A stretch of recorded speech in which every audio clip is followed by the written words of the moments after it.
자, 오늘도 빨리 끝내고 가보도록 하자. 환경 2단원 바로 시작하도록 하겠습니다. 첫 번째는 상업의 기능이야. 상업의 기능 같은 경우에는 이제 크게 세 가지로 나눠져. 본원적 기능, 물류 기능, 보조적 기능. 그럼 먼저 본원적 기능은 뭘까? 상업의 매매 기능이 이제 사고 파는 게 그게 가장 본원적인 기능이겠지. 한번 읽어보도록 할게. 생산자로부터 소비자에게 소유권을 이전시키는 행동이야. 생산자와 소비자 사이에 인적 불일치를 해소하는 건데, 인적 불일치가 뭐냐? 인적 불일치가 뭘까? 인적 불일치란 이제 이 물건을 가지고 싶은 사람과 팔고 싶은 사람이 있을 거 아니야.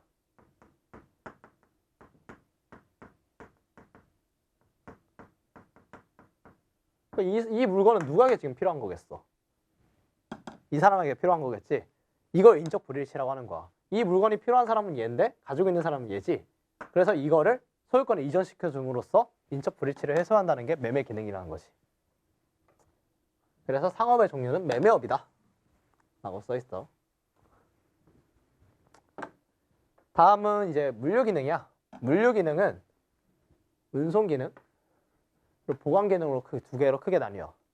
운송 기능 같은 경우에는 재화를 생산지에서 소비지까지 이동시키는 거야. 말 그대로 운송하는 거지. 택배 같은 걸 이제 생각하면 될 것 같고, 따라서 생산지와 소비자 사이에 장소적 불일치를 해소하는 거야. 만약에 생산된 데가 이제 제주도야. 제주도에서 이제 귤이 생산됐어 봐. 근데 이거를 사는 사람들은 이제 서울에 있네? 그럼 여기까지 이제 이동시켜줘야 할 거 아니야. 이런 걸 이제 운송 기능이 담당한다. 운송업이라 한다. 그래서 장소적 불일치를 해결해준다. 운송 기능은, 상업은. 라고 이해하면 될 것 같고, 그럼 보관 기능은 뭘까? 보관 기능은 재화를 소비할 때까지 일정 기간 동안 저장해 두는 활동이야. 예를 들어 볼게. 바다에서 물고기를 막 잡았어. 물고기 잡았네? 근데 이때까지 이제 와가지고 냉동 보관을 할 거 아니야. 근데 이게 상하면 안 되잖아. 이제 이걸 서울로 보내야 하는데 그 기간까지 상하면 안 될 거 아니야. 이걸 보관해 주잖아. 이런 걸 이제 보관 기능이라고 한다. 그래서 실제로 사는 거는 이제 예를 들어서 8월 말이라 해볼게. 근데 잡힌 게 8월 초야. 그럼 그때까지 시간적으로 차이가 있지. 이런 시간적 불일치를 해소시켜주는 게 보관 기능이다. 시간적으로 차이가 있으니까 실제로 사는 사람의 시간과 그거를 잡은 사람의 시점과 차이가 있으니까 이런 시간의 차이를 해소시켜준다. 보관 기능은. 그래서 이런 거는 상업의 종류에서 보관업, 창고업이라고 한다.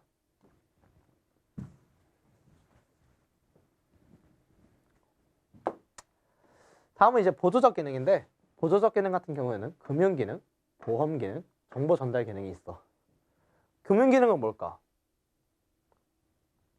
금융 기능은 자금 수요자에게 필요한 자금을 융통해주는 활동이야. 자금 수요자와 자금 공급자 사이에 자금 불일치를 해소시켜준 거지. 딱히 이거 설명 안 해도 되겠지? 돈이 이제 누가 필요한지가 다르니까 이걸 자금 불일치를 해소시켜준다. 그래서 금융업이 있고, 보험 기능 같은 경우에는 위험에 따른 경제 손실을 보장해주기 위한 활동이야. 경제적 손실을 보장. 그래서 경제적 손실에 따른 위험을 해소시켜준다. 얘는 경제적 손실에 따른 위험. 그리고 정보 전달 기능 같은 경우에는 정보가 필요한 사람에게 필요한 정보를 신속하고 정확하게 전달해주는 활동이다. 정보 소유자와 정보 공급자 사이에 정보 불일치를 해소시켜주지. 그러니까 어떤 사람은 어떤 아이템에 대해서 좀 더 많이 알고 있어. 다른 사람에 대해서 들어가지고 그런 거를 이제 나눠줌으로써 공급해줌으로써 정보 불일치를 해소해준다. 균형하게 만들어준다. 그런 내용의 정보 불일치 해소야. 그래서 정보통신업이 있다. 이 정도만 알아도 될 것 같아. 상업의 기능 같은 경우에는. 그래도 문제에선 꽤나 자주 나오는 내용이기 때문에 그래도 무슨 기능이 있는지는 다 외워주시는 게 좋다. 그리고 이제 가장 중요한 내용이지. 상업의 주체. 2단원에서 가장 중요한 내용이 상업의 주체지. 상업의 주체 같은 경우에는 크게 자영상인과 보조상인, 그리고 상업사용인으로 나뉘어. 다음에 나올 텐데, 먼저 자영상인부터 봐볼게. 자영상인은 자신의 명의와 책임으로 상업활동을 하는 주체로 영업에서 발생한 손익에 대해 모든 권리와 의무를 자신이 부담하는 거야. 그래서 자영상인과 대등한, 그리고 보조상인 같은 경우에는 자영상인과 대등한 관계로 상업활동을 보조해주고 그 대가로 보수나 수수료를 받는 상인이야. 그러니까 대등한 관계. 이게 생각보다 포인트거든. 대등한 관계라는 걸 아시면 좋을 것 같고, 자영상에 대한 설명을 추가를 해보자면 자영상에는 우리가 흔히 아는 그 음식점 하는 사람들 있잖아. 자영업자를 생각하면 될 것 같아. 그 창업하고 하는 사람들, 그런 사람을 자영상이라고 하고, 이런 자영상인들을 도와주는 게 보조상인이다. 근데 이 보조상인에는 네 종류가 있다. 대리상, 중개인, 위탁매매인, 그리고 운송주선인. 크게 네 가지가 있다.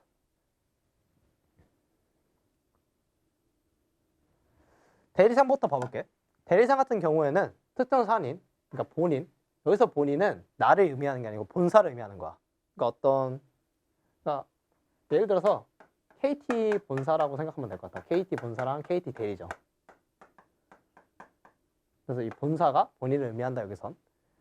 본인을 위하여 본인 명의, 그러니까 본사의 명의로 거래를 계속적으로 대리해주고 일정한 보수나 수수료를 받는 상인이다. 경업금지 의무가 있다. 경업금지 의무가 뭔지 모를 수도 있는데 거기 EBS 플러스에 써있으니까 한번 읽어보면 좋을 것 같아. 쉽게 생각하면은 두 회사에 동시에 소속되는 게 안 되는 거야. 내가 삼성에서도 일하면서 동시에 LG에서도 일한다? 이러면 말이 안 되는 거지. 그런 걸 이제 경업금지 의무라고 한다. 그래서 대리상은 경업금지 의무가 있다. 이거 중요하다. 별표. 정확히 이제 과정 한번 알아볼게.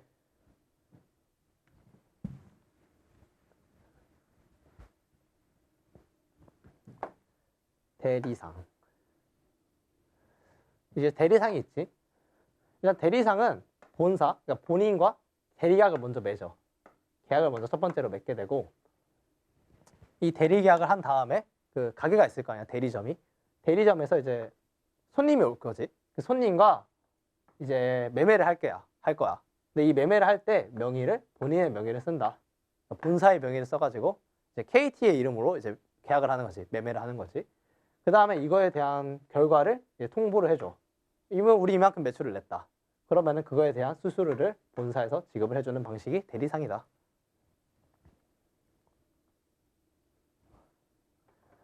지울 일이 많네.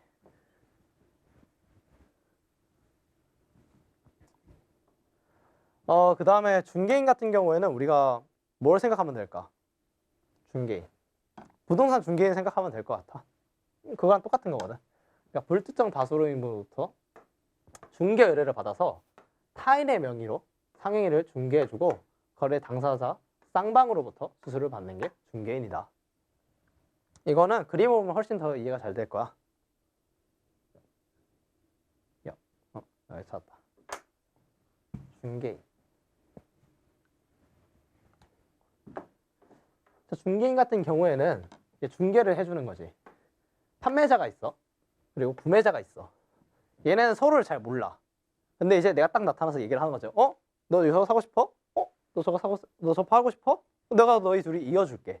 라고 하는 게 중개인이다. 그래서 중개인은 판매자와 구매자 둘 다 중개를 먼저 해줘. 서로 이어주는 거지. 그러면은 중개인은 그 다음에 타인의 명의, 그러니까 각자의 명의로, 그러니까 구매자와 판매자의 명의를 이제 받아가지고 그걸 이제 매매를 해서 거래를 체결하는 거야. 얘네 각자 명의를 빌려가지고. 이름 좀 줘봐요. 이름 좀 줘봐. 계약서 써드리겠습니다. 이런 느낌이야 생각하면 돼. 정확히 그건 아니지만 그런 느낌이다. 그래서 한 다음에 체결이 됐네? 오케이, 난 팔았으니까 이득. 오케이, 난 샀으니까 이득 해서 각자 수수료를 쌍방해서 주게 된다. 이게 중개인의 거래 방식이라고 이해하면 될 것 같아.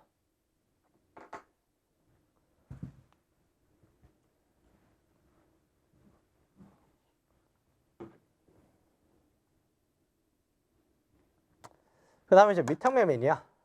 위탁매매인은 위탁자로부터 위탁받은 상품을 자기 명의, 그러니까 나의 명의, 이제 이거 진짜 본사의 명의가 아니고 나의 명의로 하는 거야. 내 명의로 매매하고 위탁자로부터 일정한 수수료를 받는 거지. 얘의 대표적인 얘기는 이제 주식이 있어. 주식을 할 때 이제 우리가 막 버튼을 누르잖아. 버튼을 눌러서 이거 몇 주 구매하겠습니다. 이런 식으로 하잖아. 근데 사실 그건 우리가 직접 구매하는 게 아니야. 핸드폰에서 하는 건. 그건 이제 위탁자에게 이거 몇 개 구매해 주세요 라고 위탁을 하고 그럼 그 사람이 자기의 명의로 구매를 해준 다음에 통지를 해주는 거지. 그 방식이 이제 주식과 관련이 있어서 이거 주식이 대표적인 예다. 위탁매매이네. 그럼 그 과정을 한번 봐볼게. 위탁매매인은 이제 위탁자로부터 위탁을 받아. 이거 뭐 사주세요 하는 위탁 같은 걸 받는 거겠지? 그 다음에 자기 명의로 대신 사오는 거야 이제.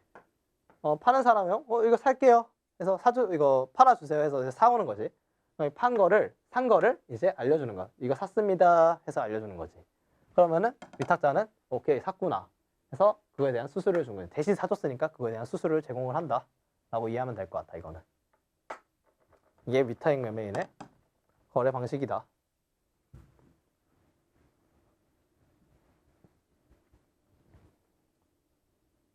그리고 위탁 매매 방법에는 두 가지가 있어. 여기서 대표적인 건 지가 위탁이랑 시가 위탁. 뭔 차이일까? 이름에서도 알 수 있긴 한데 지가 위탁 같은 경우에는 지정한 가격에 매매하는 거. 그러니까 위탁자가 애초에 그 위탁을 할 때 정해주는 거지. 이거 5,000원에 사주세요. 아니면 5만 원에 구해 와주세요. 그런 식으로 가격을 딱 정해주는 게 지가 위탁이다. 시가 위탁은 뭘까 그러면? 당시 시장 가격으로 매매하는 거. 그러니까 당시 이 물건 사와주세요 했는데 그 물건이 만약에 5,000원에 팔아. 5,000원에 샀어 하면 5,000원을 주고 그냥 사는 거지. 이게 시가 위탁이다. 그래서 정해주냐 안 정해주냐 그 차이다. 이거는 예전 기출에서 한 번씩 나왔기 때문에 알고 있으면 좋을 것 같다. 그냥 이제 보기 같은 문제로 이게 지가 위탁인가 시가 위탁인가 이런 거 물어보는 문제가 있기 때문에 용어만 알고 있어라. 다음은 이제 마지막으로 운송주선인이야. 운송주선인은 불특정 다수의 화주와 운송업자의 중간에서 자기 명의로 운송을 주선하고 화주로부터 받은 운임과 운송업자에게 지불한 운임 간 차액을 수익으로 얻는다. 이건 이제 표로 넘어가서 다시 한번 봐볼게.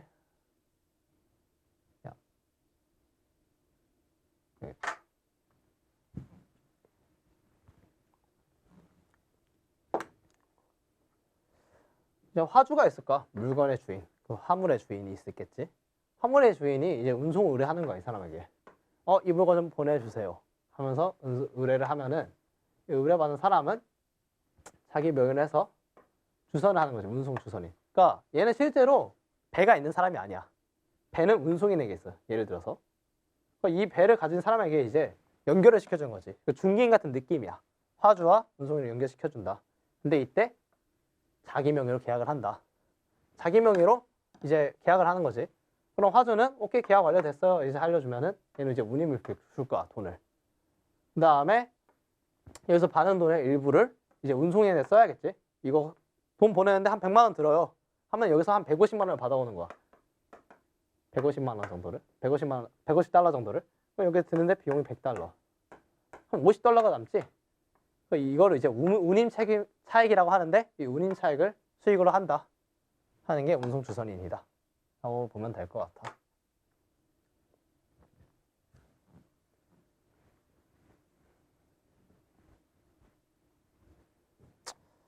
그리고 이게 가장 잘 정리되어 있는 게 뭐야? 이 아래 표거든. 이것만 외우면 솔직히 위에 그림을 잘 이해 못해도 충분히 문제는 풀 수 있다. 먼저 대리상부터 봐볼게. 대리상 거래 명의가 누구다? 본사의 명의. 그러니까 본인의 명의다. 본사. 본사로 옆에다 써주면은 나중에 봤을 때 안 까먹을 것 같다. 본사. 거래 대상은 특정 상인. 그러니까 본사겠지.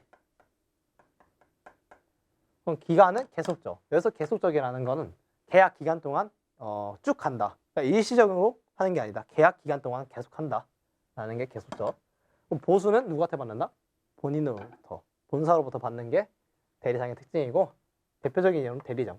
그러니까 KT 대리점, 핸드폰 대리점 생각하면 될 것 같아. 이런 게 있다. 그리고 중개인 같은 경우에는 거래 명의가 타인. 쌍방의 그 타인 거래 그 명의겠지? 그걸로 명의를 거래를 하고, 거래 대상은 불특정 다수다. 그러니까 누가 올지 몰라. 어느 날 이 사람이 할 수도 있고 저 사람이 할 수도 있고. 그래서 불특정 다수의 거래 대상이고, 기간은 일시적. 그러니까 그 계약을 하는 동안에만 그 사람들을 만나고 더 이상 만날 일이 없잖아. 빠이빠이 짱이잖아. 그래서 일시적이다. 그래서 보수는 거래 쌍방으로부터 받는다. 아까 전에 그림에서 봤다시피 양쪽을 이어주기 때문에 쌍방으로부터 수익을 받는다. 수수료를 받는다. 그래서 대표적인 예는 부동산 중개인이 있다. 그리고 위탁매매인은 이제 자기 명의로 하는 거지. 자기 명의로 거래하는 거야. 여기서 자기는 나, 진짜 나, 본인이랑 다르다. 자기 명의로 거래를 하고 거래 대상은 중개인과 마찬가지로 누구한테 전화 올지 모르잖아. 내가 주식을 하는데 어느 날은 어떤 할아버지한테 올 수도 있고 어떤 꼬마한테 올 수도 있고 그런 거잖아. 그렇기 때문에 불특정 다수다. 기간도 그 통화하는 일시적이고 보수는 그 위탁자로부터 받는다. 내가 사달라고 부탁한 사람한테 돈을 받지. 그건 누구한테 받겠어? 다 한 거지. 위탁자로부터 받는다. 그 다음에 이제 대표적인 예로는 앞에서 말했다시피 증권회사가 있다. 그 운송 주선인은 거래 명의가 위탁 매매인과 같이 자기이고 거래 대상은 불특정 다수. 기간은 앞에서 말했듯이 일시적. 보수는 그 $100, $150 있지? 그 운임 차익을 보수로 받는다. 대표적인 예는 포워더가 있다. 그냥 운송인이라 생각하면 될 것 같아, 이것도. 운송인이래. 그 운송 주선인. 얘면 예시다.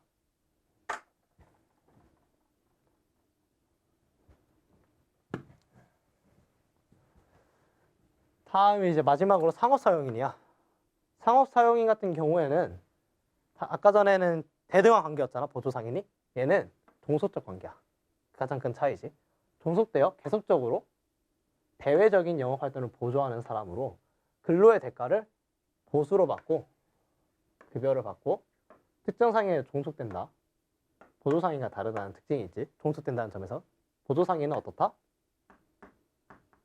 대등하다. 경업금지 의무를 갖는다. 이거 중요하다.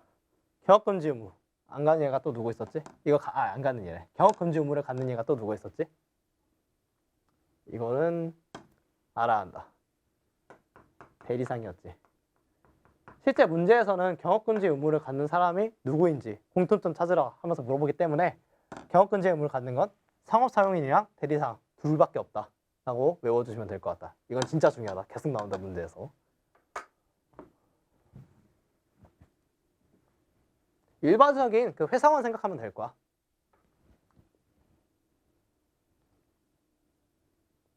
오디오 한 번만. 잘 들려? 잘 들려? 오케이. 다음은 지금까지 주체를 알아봤으니까 이제 객체 알아봐야겠지? 객체는 이렇게 표가 쭉 있는데 다 외워야 하나? 다 외워야 한다.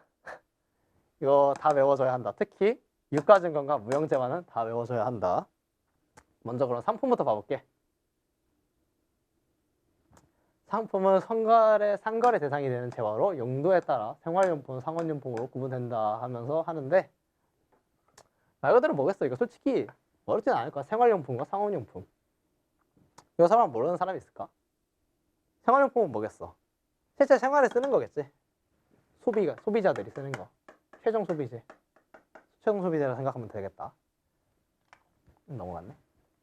아무튼 이 생활용품은 이제 난이도라 해야 하나? 얼마나 쉽게 구매할 수 있는지에 따라서 세 가지로 나뉜다. 편의품은 뭐겠어? 이름에서. 비슷한 거 보이지 않아? 편의품? 생각하면. 편의점 생각나지 않아요? 편의점? 그러니까 편의점에서 파는 물건이라 생각하면 될 것 같아. 소비자 주거지 근처에서 쉽고 편리하게 구매할 수 있는 상품. 편의점 생각하면 돼. 편의점에서 살 수 있는 물건. 그런 게 편의품이다. 상품 회전율이 높고 마진율이 낮다. 마진율이 낮은 건 왜겠어? 이건 이제 나중에 8단원인가? 그때 가서 이제 마진에 대해서 정확히 배울 건데 그냥 쉽게 생각하면 이익이라 생각하면 돼. 왜 이익이 낮을까? 물건이 싸니까. 싸고 많이 파니까 많이 안 팔리면 별로 애초에 싼 걸 파니까 수익이 별로 안 나겠지. 그래서 마진율이 낮고 상품 회전율이 높다는 건 이제 물건을 팔기 위해서는 매입하고 판매하고 사실 물건이 다 떨어지면 다시 매입을 할 거 아니야. 근데 이 과정이 엄청 짧다. 라는 뜻이야. 이게 상품 회전율. 이게 반복되는 게 얼마나 빠른 주기로 이루어지느냐가 상품 회전율에 관련된 내용이다. 그래서 이게 짧다라고 보면 돼. 그러니까 빨리빨리 회전한다는 거지.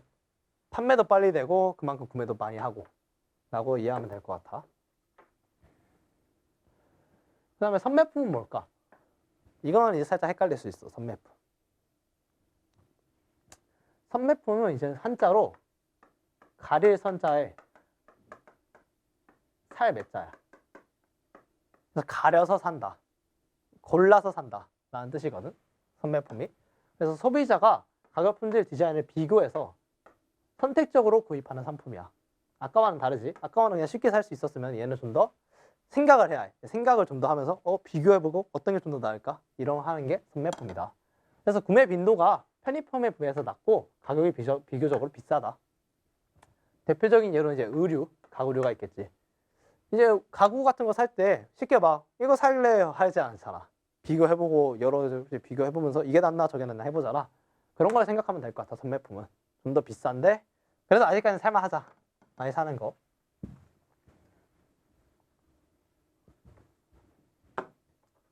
전문품은 그럼 뭘까?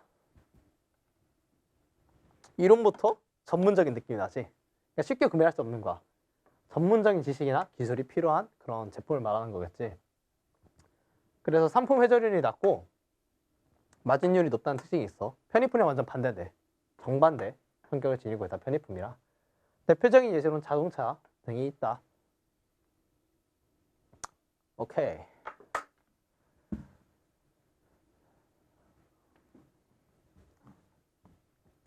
그 다음에 사원용품이야. 얘 같은 경우에는 이제 다른 제품을 생산하기 위해서 쓰는 그런 용품이라 생각하면 될 것 같아. 크게 이제 다섯 가지로 나뉘는데 첫 번째 원료품. 원료품은 이제 그냥 이름이 서로 이제 애매하거든. 그러니까 이거 특징을 잘 기억해 주면 될 것 같아. 원료품은 가공품의 원료가 되는 물품으로 형태와 성질이 둘 다 변하는 거야. 형태와 성질이 둘 다 변하는 게 원료품이다. 반면 이제 재료품은 물품의 형태만 변해. 성질은 변하지 않고 형태만 변하는 게 재료품.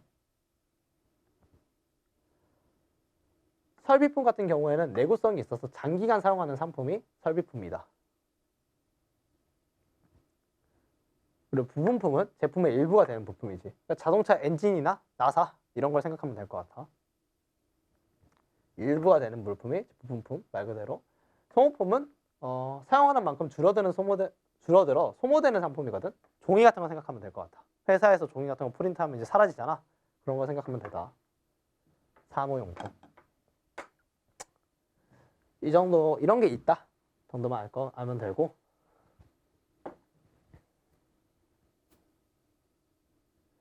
다음은 이제 유가증권. 이게 꽤 중요해. 유가증권. 유가증권은 금전이나 화물 등의 재산적 권리를 표시한 증서로 매매 양도 및 담보 설정이 가능하고 권리 행사 시 정유가 필요하다 라는 내용이 있어. 이런 것도 중요하지만 실제로 중요한 건 이 세 가지가 뭔지 그리고 어떻게 구별되는지가 가장 중요하다. 첫 번째 금전증권. 다른 말로 이제 화폐증권이거든. 얘 같은 경우에는 화폐를 대신하여 이용할 수 있는 지급용구야. 그러니까 화폐의 가치를 대신할 수 있는 거지. 대표적인 예로는 수표와 어음이 있어. 얘네들은 화폐는 아니야. 정확히 말하면. 그러니까 우리가 아는 5,000원짜리 그런 게 아니잖아. 그럼에도 불구하고 우린 이걸로 이제 계산 같은 걸 하면서 실제로 화폐처럼 쓰고 있지. 그래서 화폐증권, 금전증권이라고 한다. 자본증권, 투자증권은 이제 뭐겠어? 주식회사나 정부에서 자본을 조달하기 위해 발행하는 증서야. 그러니까 쉽게 생각하면은 말 그대로 주식과 채권이야. 대표적인 게 주식과 채권. 지분율을 표시해 주는 거지. 내가 이 회사에 얼마나 관여를 하고 있나, 내가 얼마나 영향력을 행사할 수 있냐, 그런 걸 말하는 게 자본증권, 투자증권이다. 마지막으로 이제 상품증권, 화물증권이 있는데, 상품증권 같은 경우에는 운송이나 보관 중인 화물을 대표하는 증권이야. 그러니까 이제 택배로 이제 물건이 가고 있어. 근데 그 물건에 대한 소유를 이제 표시해 주는 거지. 내가 이 물건의 주인이다 라는 것을 표시해 주는 게 상품증권이다. 그래서 대표적으로는 화물산항증, 선화증권, 창고증권 이런 게 있다. 이런 건 이제 나중에 와서 다 배우기 때문에 나중에 가서 돌아오면 쉽게 이해할 수 있을 것이다. 그래서 이번에는 그냥 빨리 넘어가도록 할게.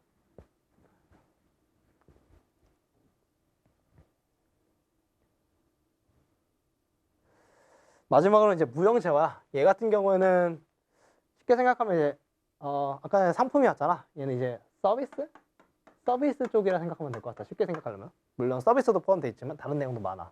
그때 알아보도록 할게. 무형재화 같은 경우에는 크게 세 가지로 나뉘어. 지식재산권, 영어권, 용역. 용역이 우리가 아는 서비스다. 첫 번째부터 읽어볼게. 지식재산권, 인간의 직접 창작물에 대한 독자적 권리로 크게 산업재산권, 저작권, 신지재산권으로 구분되며 로열티의 대상이 된다. 이제 이 각자를 자세히 알아야 해요, 우리는.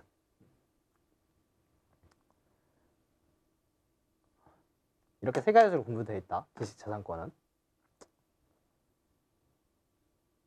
그래서 한번 알아보자.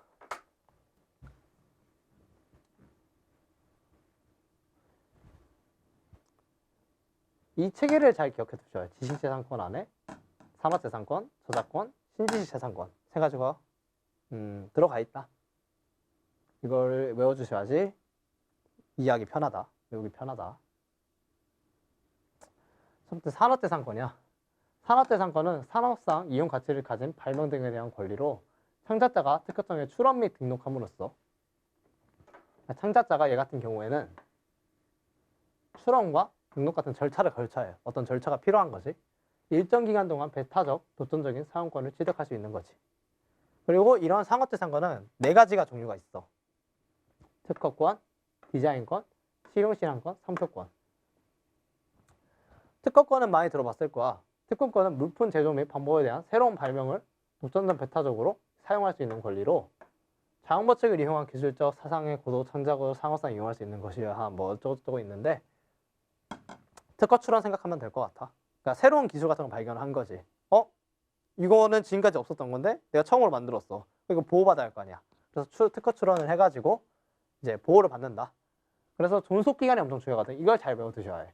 특허권은 출원일로부터 20년이다. 20년 후에는 이제 아무나 쓸 수 있는 거야. 이 기술을. 공개적으로 공개돼서. 디자인권은 물품의 형상, 색채, 도안 등의 외형 디자인을 대상으로 부여하는 거야.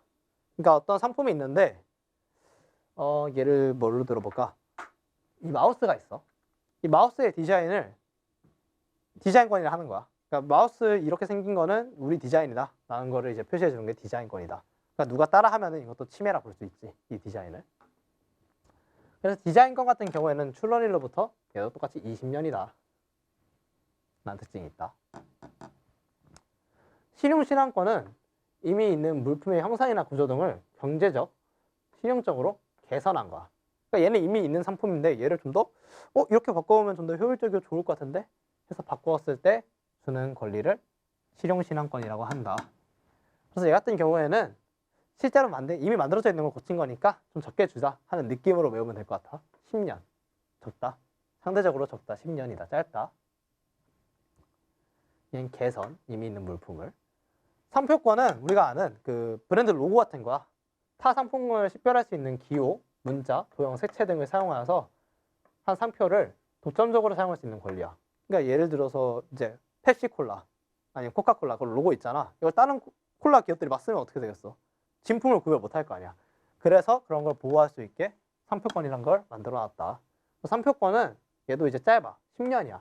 근데 10년마다 갱신을 하면은 이제 계속 이어서 쓸 수 있는 거지. 10년마다 이제 갱신하겠습니다 하면은 거의 평생 쓸 수 있는 거야. 그래서 코카콜라가 지금까지 계속 같은 로고를 쓰는 이유기도 하고 이게 산업재산권이다.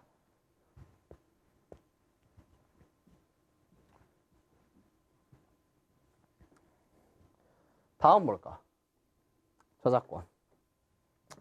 저작권은 인간의 사상 또는 감정을 표현한 창작물에 대하여 저작권자에게 부여되는 독점적, 배타적인 권리다. 얘는 산업재산권과 달리 별도의 절차나 방식이 필요 없어.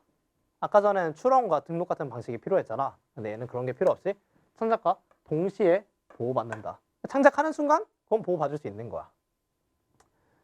그래서 저작권자가 이제 사람인 경우에는 저작자 생존 기간과 사망한 다음 해부터 이제 70년간, 사망한 다음 해부터 70년간이고 법인 단체인 경우에는 공표한 다음 70년간이야.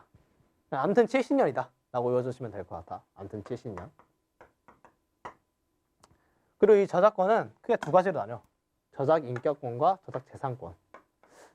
한번 읽어볼게요.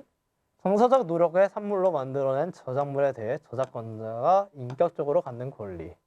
타인에게 권리 양도 또는 상속되지 않고 저작권자에게만 인정된다. 오케이. 저작재산권은 저작물을 일정한 방식으로 이용하는 것으로부터 발생한 경제적인 이익을 보호하기 위한 권리. 타인에게 권리 양도 또는 상속이 가능함. 오케이.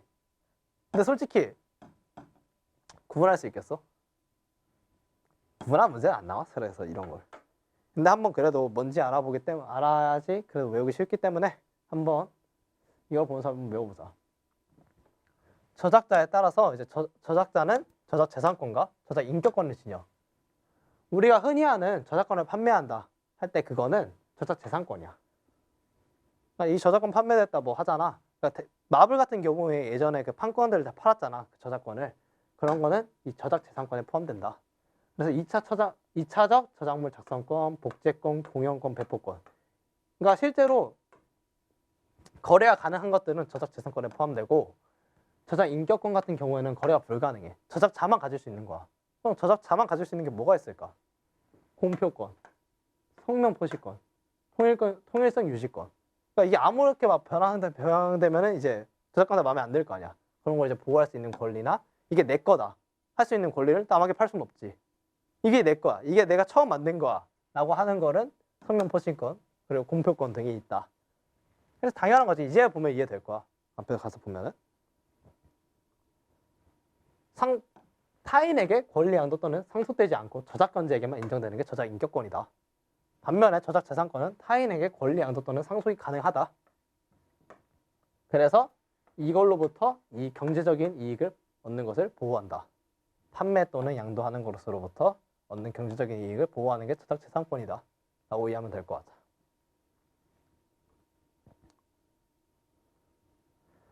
그리고 신지식 재산권은 다음같이 4가지가 있는데 이건 한 번도 안 나오고 그냥 한번 읽어보면 될 것 같아. 이름 보고 솔직히 이건 이해 못할 거라고 생각하지 않기 때문에 읽어보시면 될 것 같다. 이거는 새로운 신지식 재산권이야. 그러니까 기술이 발전하니까 이제 컴퓨터 기술이 막 발전되잖아.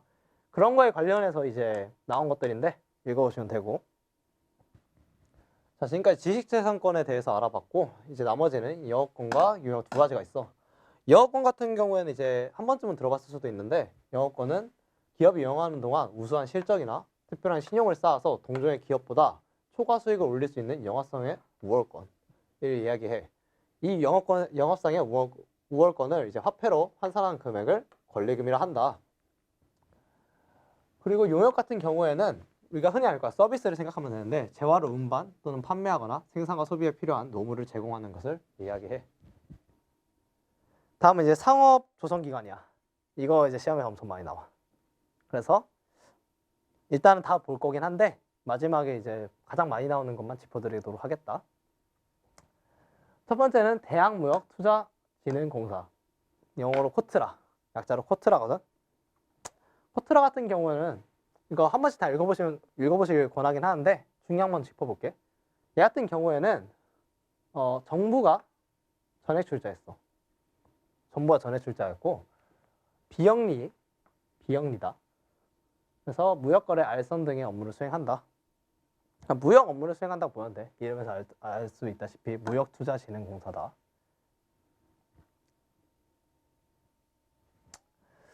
대한상공회의소 같은 경우에는 영어로 이제 KCC야 이거는. 우리나라 상공인들 권익 향상과 상공업. 이것은 상업이랑 여기다 쓸게. 상업 플러스 공업이거든. 상업은 판매하는 거. 공업은 제작하는 거. 판매 제작이라 이해하면 될 것 같아. 상공업을. 판매 제작의 건전한 발전을 위해 조직된 민간경제다. 아까 전에 정부였다면 이번엔 민간경제단체다. 그래서 특징으로는 상공업 발전에 관련된 일을 보통 하고 이제 특별한 건 국가 기술 자격 검정을 본다. 이게 시험에 나오기도 하기 때문에 이건 알아야 한다. 이거는 안 해오면은 이름만으로 유추할 수가 없다. 국가 자격 검정을 본다. 여기서. 그리고 한국무역협회 기타. 이건 이제 그 서울 거기 가면 볼 수 있었던 것 같은데 어딘지 기억이 안 나네. 아무튼 거기 있었거든. 여기에 그게 있어. 그 건물이 있어. 금색 해가지고 로고 막 박아놓고 그런 게 있는데 아무튼 얘도 민간 경제 단체다. 무역계의 의견을 수렴 및 조정해서 뭐 무역 진흥에 필요한 다양한 사업 수행한다. 이름 보면 알 수 있지. 무역 관련된 거 한다. 라고만 이해해도 된다. 민간 경제 단체 특징. 한국소비자원 KCL 얘는 알아두면 좋아. 얘는 이제 마트 같은 곳에 갔을 때 이제 뭐 사기 당했어. 한 번 알려준대. 그런 거 했을 때 여기 전화하시면 된다. 소비자의 권익을 증진하고 소비 생활을 향상을 도모하며 국민 경제 발전에 이바지하기 위하여 국가에서 설립한 전문기관이다. 그래서 소비자에 관련된 내용을 모두 하는 게 KCA다 라고 이해하면 될 것 같고, 상품검사소는 읽어봐. 읽으면은 답 나올 거야. 얘는 그냥 말 그대로 상품 검사하는 게 테스팅하우스. 공정거래위원회 FTC Fair Trade Commission 뭐 용어를 하고, 독점 및 불공정 거래에 대한 사안을 심의 의결하기 위해 설립된 기관이다. 그러니까 불공정 거래와 독점 같은 걸 하는 걸 방지하기 위해서 설립된 게 공정거래위원회다. 말 그대로 그냥 이름에서 유추할 수 있으면 될 것 같아. 이름 보고 딱 이게 뭘 하는지 알 것 같다 싶으면은 외워진 거야. 그 정도면 충분해. 예시를 보고 이게 무슨 그 조선 기관이겠다 라는 것만 맞추면 될 것 같아. 그 다음에 대한상사중재원 K캅 어떻게 있는 거지? 이거 용어를 읽어본 적이 없네. 아무튼 이건 중재법에 의거하여 1988년에 설립됐다. 얘는 알선, 조정, 중재 등을 담당한다. 그러니까 분쟁을 해결하는 그런 기관인 거야. 그리고 국내 유일의 상사중재기관이다. 알선, 조정, 중재를 담당하는 게 대한상사중재원이다. 이건 이제 무역 갈등, 그러니까 17단원 무역 파트에서 맨 마지막에 이제 나올 텐데 그걸 담당하는 게 대한상사중재원이다 라고 알고 있으면 될 것 같아. 나중 가면 이제 알게 될 거야. 무슨 말을 하는 거구나 라는 걸 알게 될 거고. 그 다음에 중소기업중앙회 세관. 이거 솔직히 이름 보고 풀 수 있겠지? 중소기업중앙회 이거 뭐겠어? 중소기업에 관련된 일을 하는 거야. 그냥 그 정도만 알면 돼. 얘가 정확히 뭐 어느 편에 들어서 뭐 협동조합이고 막 이런 건 아니고 외울 필요 없을 것 같고, 그냥 중소기업중앙회는 중소기업을 위해서 일을 한다. 시험 보기 전에만 한번 쭉 외워주시면 될 것 같다. 세관 같은 경우에는 세금 얘기하는 것, 관세에 부과하는 것을 세관이라고 한다. 공항 생각하면 될 것 같고, 여기서 가장 많이 나오는 게 뭘까? 그래도 이건 꼭 외워야 한다. 내가 이거 진짜 못 외우겠어. 그럼 꼭 외워야 하는 거는 코트라, 기타, 그 다음에 한국소비자원, 그 다음에 대한상사중재원. 이 정도, 이 네 가지 정도는 무조건 외워두라. 이건 진짜 많이 나오기 때문에 외워두면은 풀 수 있을 것이다. 웬만한 문제는 이거 4개로. 어차피 성지 5개 나오기 때문에 보통은 이제 이런 거 위주로 내는데, 그래서 다 외우는 게 베스트. 안 그러면 이거라도 외워라. 일단은 저 다 4개라도 외워라. 자, 여기까지가 상경 2단원이었고 빨리 성지 다음 단원 들어가시죠. 감사합니다.